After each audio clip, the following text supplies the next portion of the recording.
미주페이서 정입니다. 오늘 영상에서는 현재 나스닥에서 가장 핫한 종목 마이크론을 둘러싼 가장 뜨거운 세 가지 쟁점, PER 논란, 장기 공급 계약 LTA의 실효성, 그리고 치열해지는 HBM 증설 경쟁 속에서 과연 마진율을 지켜낼 수 있을 것인가를 최신 팩트와 보고서를 바탕으로 명확하게 분석해 드리겠습니다. 오늘 영상 하나만 보시면 마이크론에 대한 투자 지도가 머릿속에 선명해지실 겁니다. 마이크론의 기세가 무섭습니다. 역사상 처음으로 시가총액 1조 달러 클럽에 가입하며 주가가 연일 고점을 경신하자 시장에서는 너무 오른 것 아니냐, PR이 과도하다라며 밸류에이션 공포감을 조성하는 목소리가 나옵니다. 2026년 6월 현재 마이크론의 이익 체력은 완전히 다른 차원으로 점프했습니다. 월가 컨센서스에 따르면 마이크론의 26년 예상 EPS는 약 58달러, 그리고 내년인 2027년 예상 EPS는 102달러 이상입니다. 즉 주가가 지금보다 더 올라 란드 피겨 1000달러 이상을 터치하더라도 내년 실적 기준 선행 PER은 10배가 되지 않습니다. 반도체 사이클 기업의 PER은 실적이 가장 바닥일 때 밸류에이션 배수가 극대화되고 본격적인 실적 장세에 돌입하면 급격하게 떨어지는 특성이 있죠.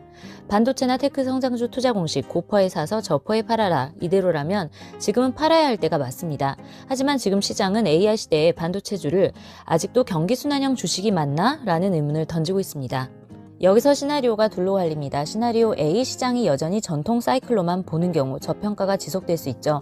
시장의 레거시 투자자들은 과거의 트라우마 때문에 2027년에 HBM이랑 레거시 D럼으로 101달러를 102달러를 벌어도 2028년이나 2029년에 빅테크들이 데이터 센터 투자를 줄이면 다시 실적이 반토막 날 것이라고 의심합니다. 이 의심 때문에 주가가 실적만큼 못 오르고 PER 8에서 9배 수준에서 주가가 억눌려 있었던 현상도 있었죠. 만약 실제로 2028년에 수요가 꺾인다면 지금이 딱 저퍼에 팔아야 하는 고점이 되는 셈입니다. 시나리오 B, 구조적 성장주, 테크주로 리레이팅 되는 경우 폭발적 우상향이 올 수 있습니다. 하지만 지금의 AI 시장은 과거의 단순 PC, 스마트폰 교체 주기와 완전히 다릅니다. 빅테크들의 AI 인프라 경쟁은 일시적인 유행이 아니라 컴퓨팅 패러다임의 거대한 전환입니다. 멀티플의 재평가, 시장이 마이크론을 주기적으로 적자 전환하는 메모리 굴뚝기업이 아니라 AI 연산에 필수적인 고대형 메모리 HBM을 독점 공급하는 핵심 테크 기업으로 인정하는 순간이 옵니다.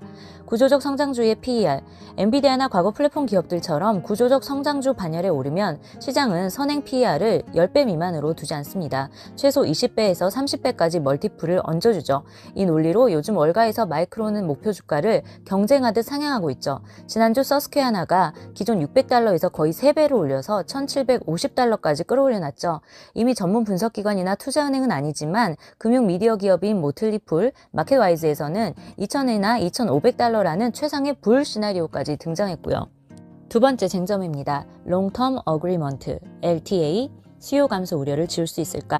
두 번째 쟁점은 수요 측면입니다. 최근 레거시 시장, 즉 일반 가전이나 PC, 모바일 수요가 생각보다 강하게 회복되지 않고 있다는 뉴스들이 나오면서 HBM만 좋고 나머지는 꺾이는 것 아니냐는 우려가 나옵니다.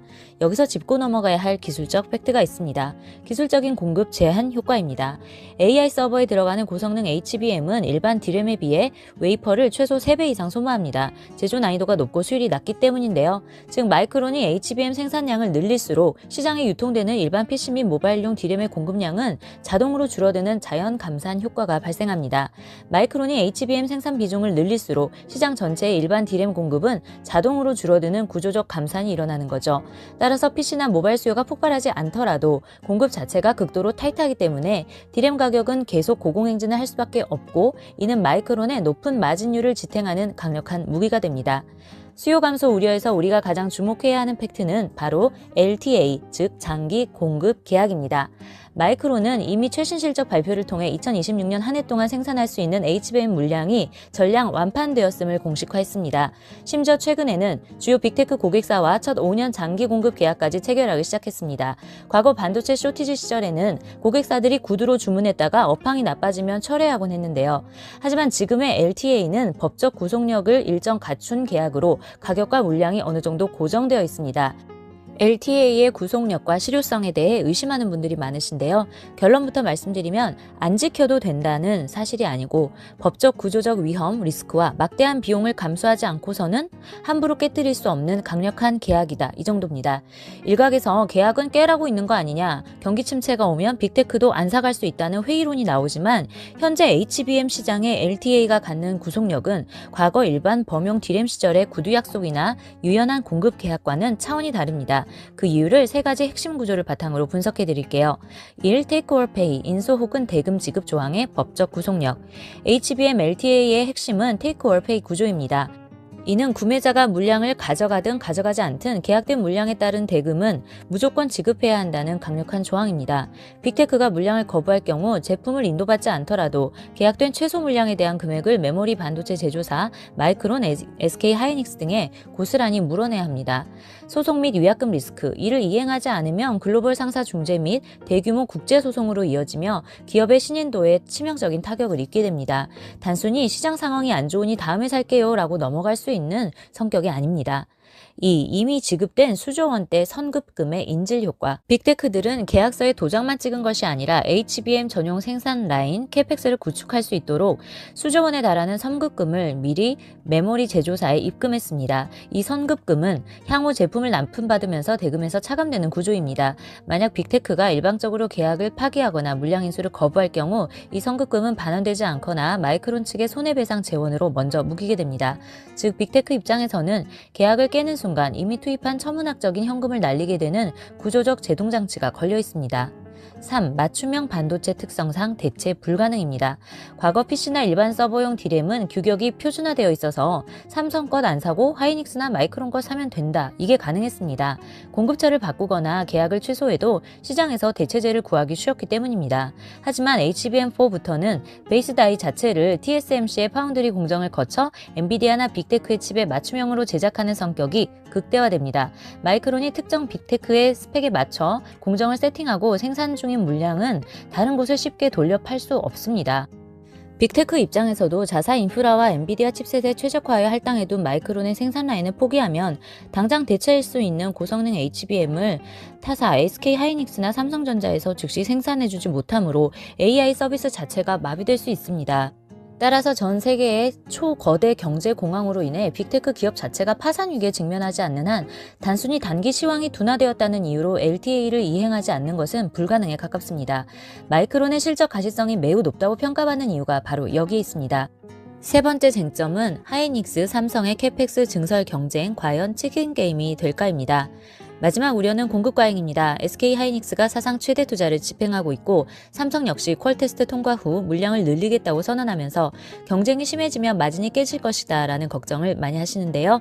마이크론 역시 설비 투자 가이던스를 기존 200억 달러에서 250억 달러 이상으로 대폭 증액했죠. 여기서 우리가 흔들리지 말아야 할 데이터는 증설의 리드타임, 시차입니다. 마이크론이 현재 미국 뉴욕과 아이다호에 짓고 있는 신규 공장들과 경쟁사들의 대규모 증설 물량이 실제로 완공되어 대량 양산 체제에 들어가는 시점은 아무리 빨라도 2027년 말이나 2028년 이후입니다. 그 전까지인 2026년과 2027년 상반기는 이미 주인이 정해진 공급 부족 구간입니다. 돈을 많이 쓴다고 해서 당장 내일 아침에 HBM 칩이 쏟아나오지 않는다는 거죠. 게다가 마이크론의 1알파 및 HBM4 공정은 수율 안정화 속도가 시장의 우려보다 훨씬 빠릅니다. 미국 정부의 강력한 반도체 보조금 백업과 세제 혜택까지 고려한다면 타사 대비 감가상각비 부담도 적습니다. 향후 2년간은 치킨 게임이 발생할래야 할 수 없는 구조적 판매자 우위 시장인 것입니다. 저는 기본적으로 소심한 긍정론자입니다. 그래서 10% 이상 수익 났을 때는 기계적으로 매도하고 3% 이상 손해나면은 그냥 기계적으로 손절하는 매매 원칙대로 단기 스윙 투자랑 장기 소수점 분할 투자를 겸하고 있는데요. 오늘은 주로 마이크론에 대해서 긍정적인 시나리오 위주로 살펴봤는데요. 대부분 장기적 관점, 최소 1년에서 2년 이상에서 봐서 그렇습니다. 단기적 1에서 3개월 이내 구간에서는 분명히 조심해야 할 구간이 맞죠? 특히 이제 6월입니다. 상반기 마지막 달이고 기관들이 상반기 투자 실적을 정리해야 할 시점이기도 하고요. 여름에 휴가철이 있습니다. 그리고 6월 24일에 마이크론의 실적 발표가 미국 시간으로 예정되어 있습니다.